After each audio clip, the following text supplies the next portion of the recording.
Yeah, I certainly followed a pathway. I knew I liked nature and I wanted to work in nature and have a job that was nature-based. And in that respect, things have panned out very well. In terms of the people I work with, I've tended to gravitate towards, or they've gravitated towards me because they share a similar kind of passion. The majority of the people that I employ have a background in science, ecology, biodiversity, farm systems. They've all either grown up on farms or they want to do something supportive of nature regeneration. So they're already passionate people. You could call them passionate lunatics if you like. The people are already driven.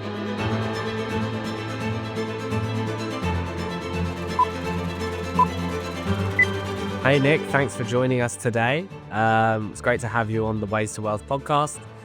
This is the first time we're doing an online podcast with Helena and I next to each other, trying to kind of share a camera. So that's quite fun. But we're super excited about what you do and we'd love to learn more. And we think our audience would really appreciate kind of hearing about your story. So why don't you start off by kind of introducing yourself and giving us a bit of a too long didn't read. Cool. Kia ora, everybody. My name's Nick Edgar. I'm the Chief Executive of the New Zealand Landcare Trust. My background's science. I did a PhD in freshwater ecology. Very interested in bugs and critters in water, and I thought that might be my career as a scientist. But ended up changing tack, got a little bit more practical, joined a number of organisations that focus on improving the health of waterways, but at a much more applied level. So less research focused and more action on the ground. And that's actually our strapline. Action on the ground is a strapline of NZ Landcare Trust. Work with a whole bunch of really good people, a team of coordinators spread across the country that work with landowners, farmers, catchment groups, rural communities to improve waterway health, however that might come about. That might be on-farm practices, riparian planting, weed and pest control, monitoring waterways. There's a whole variety of mitigation and restoration options that are out there. And that's what my team of staff do. They work with local communities to improve the health of waterways. That's awesome. Well, you're doing some good work then, and sounds really interesting. And kind of, I guess it seems like a bit of a lifelong journey and kind of piece of work for you, given that your background is in science and you've kind of stuck at it for the long haul. Was there a moment that became clear to you and you knew that was what you were going to do for your life's work?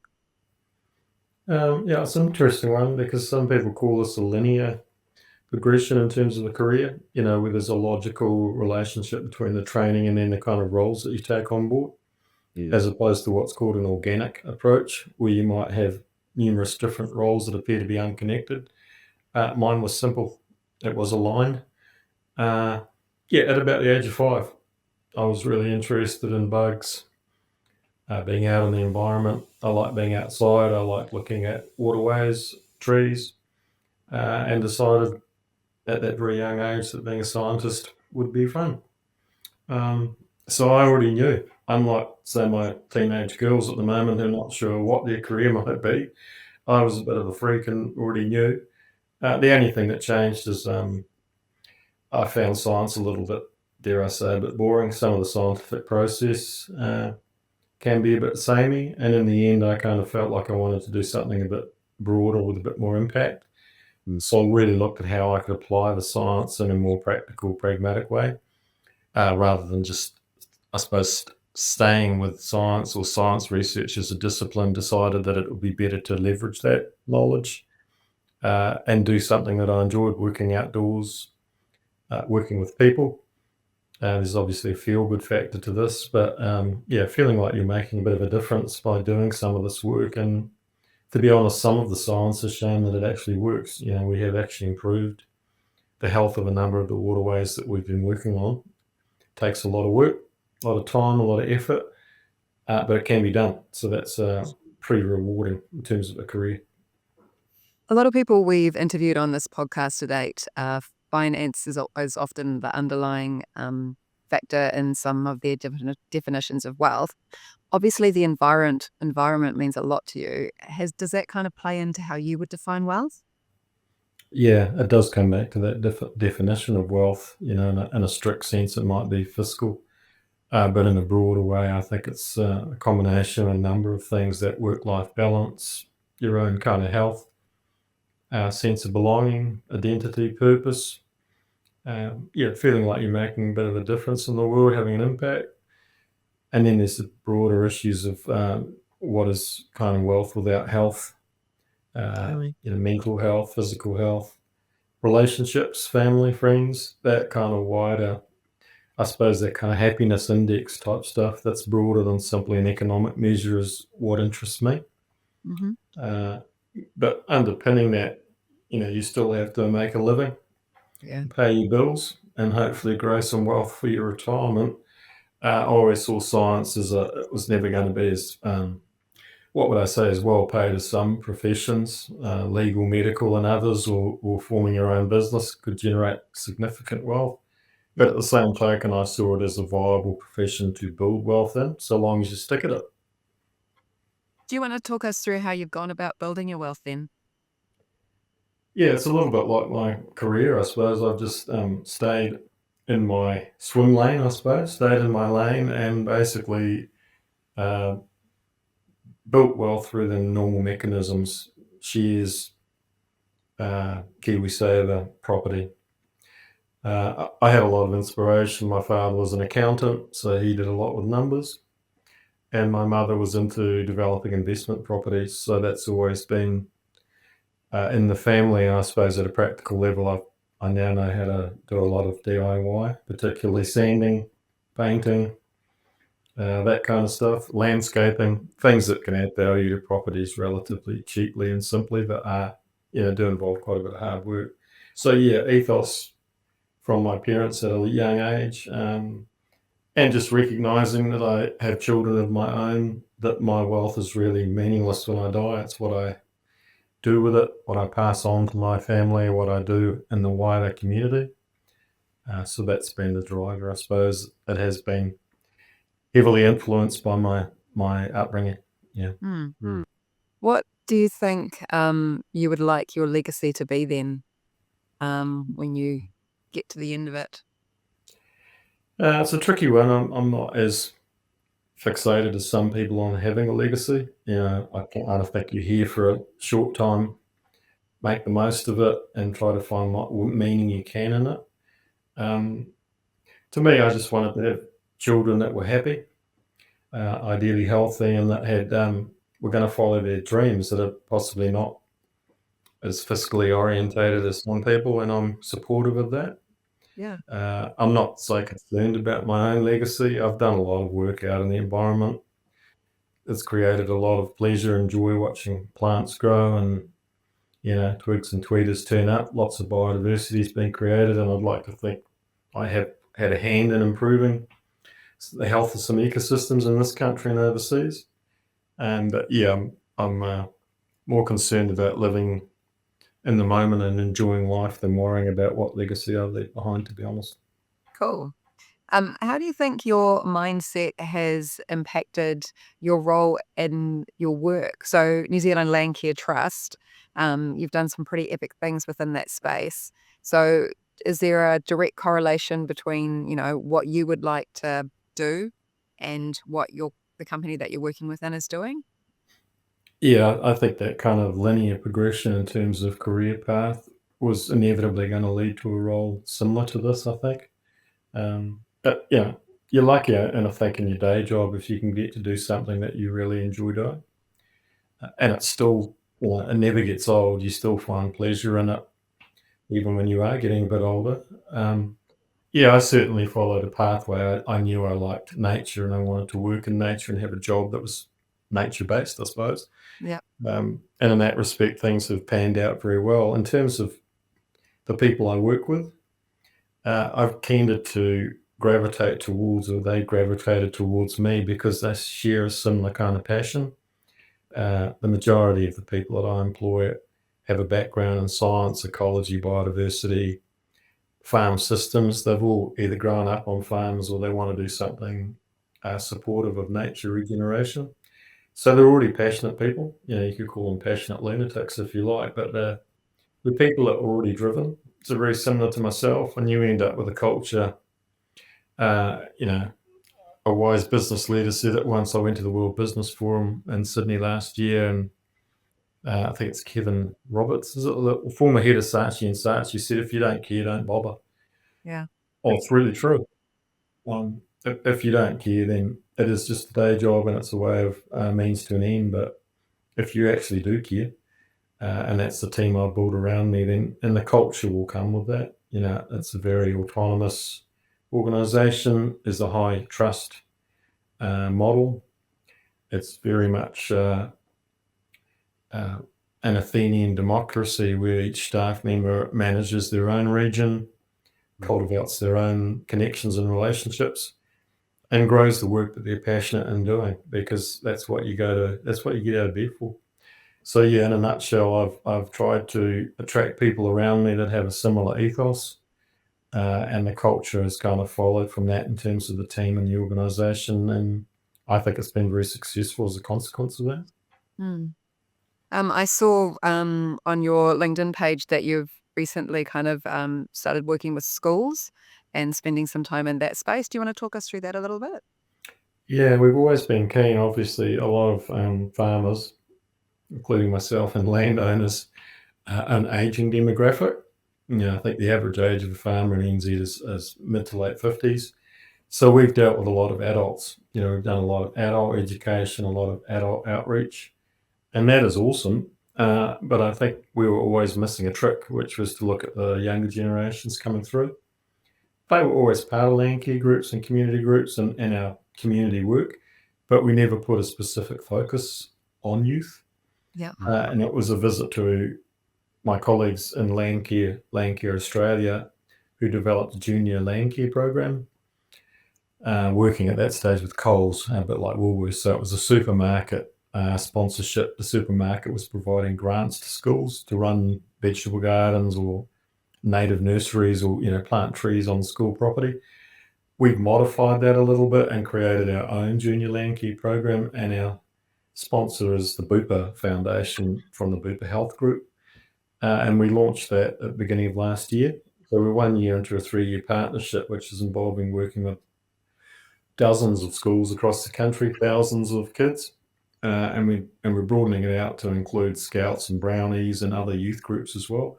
So really, really big shift in emphasis to include both the older generations that are working the land and the ones that will ultimately take over that role. Or maybe they won't, but they'll certainly be encouraged to have an ethos of supporting the environment and their own health. That's probably the most cool part of this partnership, is that it's an intergenerational partnership. So Bupa manage retirement homes across New Zealand, and they want their residents to be more engaged in the environment. They see that as a way of building mental and physical health and building resilience. But they also wanted them to share their knowledge with younger generations. So the whole program is like a 3-legged stool. There's the intergenerational partnership between young and old people. There's the focus on mental health and building resilience, because a lot of young people experience eco-anxiety. They know there are issues there, but they don't quite know how to act on them. So this gives them a mechanism to actually do something physical that's real. And then finally, I suppose, is the outcomes that might occur for the environment, that they're doing this work ideally to improve water quality, to improve biodiversity, and we're starting to move into the climate action space.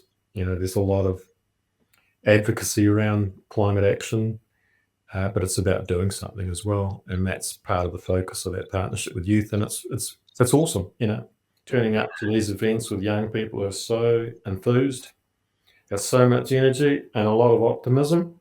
Yes. It makes life fun. Yeah, I bet it does. So that's something that you're working with kind of within New Zealand. I also noticed that you're on the Global Landcare Board. And so you've been helping projects get off the ground in places like Tonga, Fiji, Sri Lanka, Bangladesh. Can you explain that a bit to us as well? Yeah, fortunately, was elected chair of Global Landcare last month. So Congratulations. thank you. The Australians have had a stranglehold on it. Okay. for many, many decades. So a lot of the international focus was centered on Australia because they started Landcare as a movement back in the mid 80s. Okay. And Germany feel they did the same thing at the same time. So there's a little stoush between the Germans and the Australians as to who started Landcare in the mid 80s. But for whatever reason, they decided the Kiwi will be okay at the helm. So I'm the chair of that, and it's an interesting organisation because it's in its infancy. Mm-hmm. It was only formed in 2018, but that was the amalgamation of 3 other international Landcare organisations that decided to combine forces, I suppose, and become one entity. So we're all volunteers. We have an international kind of aid grants program, which provides grants to groups across the world. Landcare is in about 40 countries. So a lot of these are developing countries. We're quite a small grant, $500 to $1,000 can have quite a big impact, can make quite a difference, as opposed to, say, developed countries where that probably wouldn't necessarily generate the kind of outcomes you see in places like Africa, Central America, etc., Asia. So yeah, it's been fascinating to take on that leadership role, and our focus is going to be on Oceania. The world's a big stage, and we need to get some runs on the board in some regions or locations where we have a level of influence. And obviously the Pacific is of interest at a variety of geopolitical levels, aid levels, and really exchanging knowledge to help around things like climate change. So we're looking at a couple of big projects in Fiji and Samoa, basically taking the Landcare model and applying it in other countries, bearing in mind that we're not kind of big brother, hey, we've come here to help and we've got the solution for you. It's being mindful of the culture in those societies, what they've already achieved, what their own indigenous and traditional and local knowledge can bring to the table, and basically helping them where they feel they need help. If they don't, they don't. But the idea is really to support their capacity building, to provide training, to provide funds and grants, to encourage sustainable agricultural practices, which we hope in the long run are going to help with things like sea level rise, impacts on reef and coral systems, degradation of water quality, particularly potable and drinking water. And a lot of these countries are having issues with sanitation, but also just looking at their income, diversifying their income base and trying to build wealth at a family, village kind of level. So really fascinating work because it's quite different to what I do for my day job in New Zealand. But there are parallels. It's about really it's the exporting of intellectual property from Australia and New Zealand into the Pacific and trying to provide support. So yeah, really interesting work. Do you find with trying to help people build their wealth, like within their houses, essentially, that there's obviously there's going to be cultural differences, but are the underlying fundamentals the same? Do you think? Yeah, by and large they are. It's probably more a question of scale or access to funding that becomes Mm. the issue. A lot of these villages are, I wouldn't call it necessarily subsistence agriculture, but they're certainly poor. And like I say, those grants can go a very long way. So I think at a generic level, the issues and challenges are very similar. But at place, it really does reflect the level of wealth in that society, the ethos towards stewardship, and also the constraints that they have in a regulatory sense, or just the nature of the topography or the environment they actually live in provides some level of constraint over what they can do. But by and large, the challenges and the opportunities are very similar across the globe. It must be very difficult to choose who you're going to support and help because there's so many people out there who could do with a bit of a leg up. So how do you go about that? It's like a lot of grant programs, I suppose. In the end, you have a set of criteria, and you use that to make a decision as to who is likely to receive a grant. But based on our experience in New Zealand, I can probably use our partnership with Westpac as an example.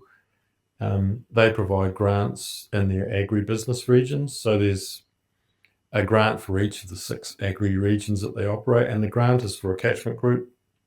It's $10,000. They can do what they want with it, whether that's applying trees or pest control equipment, monitoring waterways, whatever it is they might be doing, building a wetland. But we have to go through a whole process to determine who receives that grant, and the level of oversubscription is very high. By and large, you're looking at least 1,000% oversubscription or more. So for every successful grant applicant, there are 9 or 10 who are unsuccessful behind them. So you can see the level of demand just in NZ alone. So you can imagine what that's like across the globe. Again, you're applying the same principle, which is to look at the criteria and how well their application stacks up. But you can't help but feel a level of frustration, I suppose, that you can't provide the funding to more groups and more people, that there really is constraint there.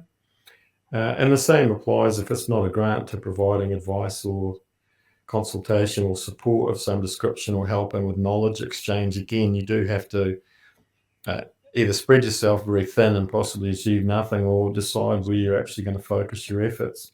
And unfortunately, in doing that, I'll say it, there are all kind of winners and losers. There are recipients of funding and support, and often that helps them become really successful. And there are others that miss out, and that's just a factor of demand and supply. Yeah, can't be an easy decision to make though, right? No, it's not, because really you'd like to help all of them, but Yeah, just yeah, can't. and they're all doing good things, right? They are, at a very macro level. How do you judge one against another? Well, you probably can't. Yeah. But we do have to have some kind of process in place to fall back on and say, well, these were the logical reasons why this applicant was successful. Yeah. Mm. A lot of the things you've been talking to us about have been kind of stewardship of land, intergenerational interactions, like the idea around, people in retirement homes working with kids in schools to share knowledge, and that is something I imagine is very rewarding to be part of. What is your personal take on intergenerational wealth? My own personal take, Yeah. you could be a little bit more giving. I kind of think people do hold their wealth sometimes. This is a real generalization, but I kind of think waiting until you pass away from this world to another is possibly waiting a little too long. I appreciate in this world no one knows how long they're going to live, and people are living longer and longer lives and do need to provide for that. But I think people that have considerable wealth could do more to be more generous to people that don't. The inequities in our society are immense. And in the end, I think they'll become a significant issue for society as the disparity continues to increase. So my take on it is, I think it would be nice to see a little bit more generosity of spirit. And there are leading lights in that in this country, the Stephen Tindalls and others of this world who have been very generous, Bill Gates at a more macro level. But that's kind of where I see some of the big opportunities lying ahead, are recognizing when you haven't, how much is enough. Yeah. How much have you set aside or provided for your family or people that you love dearly that are close to you? What can you do with the remaining wealth? How can you leave a legacy, as you kind of suggested earlier, using some of that wealth or sharing it or providing some form of support? I think we're now at an age and a time when that's really needed. And I suppose that's my hope, really, is that people recognise that they've got enough, that their lives are really quite spectacular when you look around the world, and maybe a little bit of generosity might not be a bad thing. Do you think, you've kind of alluded to this, it doesn't need to be the multi-billionaires, millionaires that kind of, think about these things at a like nuts and bolts kind of level. What are some of the smaller things that the average person could do you think? Yeah, look, they don't even need to donate. Obviously there's lots of charities out there that we all make contributions towards. But one of the things I picked up was really interesting at a conference. It was from a guy, a kind of wealth management person, who was looking at how people volunteer. And he said the leading reason why people don't volunteer is because nobody asks them to. Seems crazy. Yeah. But when they do these surveys of people and ask them, where would you lend your generosity, even if not in money, but in time and effort and energy, they often say, "Oh, no one's asked me to volunteer." So I think there's a huge opportunity there, uh, particularly when you get a little bit older, I suppose, and you're no longer trying to run your own business or raise a family. When you've actually got a little bit of spare capacity and not in those sandwich years between your aging parents and your children, Yes. there's opportunities to volunteer. Mm. And pick something that you're passionate about.